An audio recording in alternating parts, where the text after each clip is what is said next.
ঝুম বৃষ্টিতে মাথার উপর বিশাল ছাতা, কিন্তু ভাঙা, নেই শতভাগ কার্যকারিতা। থাকা আর না থাকা একই কথা। ঠিক ওই ছাতার মতোই যেন বিসিবির ৩ কোটি টাকা খরচার এই গ্রিন হাউসটা।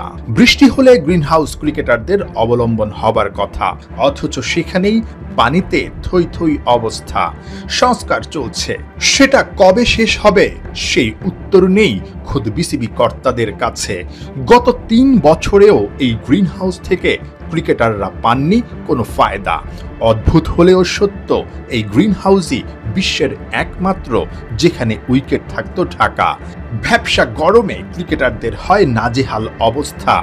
বাজে উইকেটে আছে লাখ টাকার ব্যাট ভাঙার ঘটনা। গেল কদিন ধরে ঝুম বৃষ্টি। এনসিএল শুরুর আগে নাইম শেখরা মিরপুরে অনুশীলন করেছেন ঝুঁকি নিয়ে, বৃষ্টিতে ভিজে, গায়ে ঘামের পানি আর পায়ের নিচে কাদা মাটি। শখের ব্যাটটারও ১২টা বাজছে এমন ভেজা মাঠে প্র্যাকটিস করতে গিয়ে বল ভারী হয়ে যায় পানিতে। ওই বলেই প্র্যাকটিস চলে। কোচরা ফিরে যান হতাশ হয়ে অনুশীলন শেষ না করে। গ্রিন হাউসটা যখন তৈরি করা, এটা কিন্তু আসলে এই জিনিসটা মাথায় রেখে কিন্তু তৈরি করা হয়েছিল, এবং এটা যেহেতু এখন আপনার আসলে দেখেন, আমরা এই সময়টা কিন্তু যদি গ্রিন হাউসটা থাকতো আমাদের জন্য আসলে খুব ভালো হতো, যে আমাদের অর্ধেক প্র্যাকটিস করে চলে যেতে হতো না। তো এখন যেহেতু আসলে এটা আমার কাছে মনে হয় যে ওনারা হয়তো চেষ্টা করতেছে যাতে আবার মানে পুনর্নির্মাণ করতে পারে, তো এটা নিয়ে ওরা কাজ করতেছে। তাই মনে করি যে যত তাড়াতাড়ি রেডি হবে আমাদের বৃষ্টির জন্য আমাদের জন্য ভালো হবে। অকার্যকর গ্রিন হাউসের সামনে বসেই অপেক্ষা সৌম্য সরকারের, কখন বৃষ্টি কমবে, একটু প্র্যাকটিসের সুযোগ মিলবে। এই অপেক্ষা ২০২৩ সাল থেকে, কবে ফুরাবে কে জানে।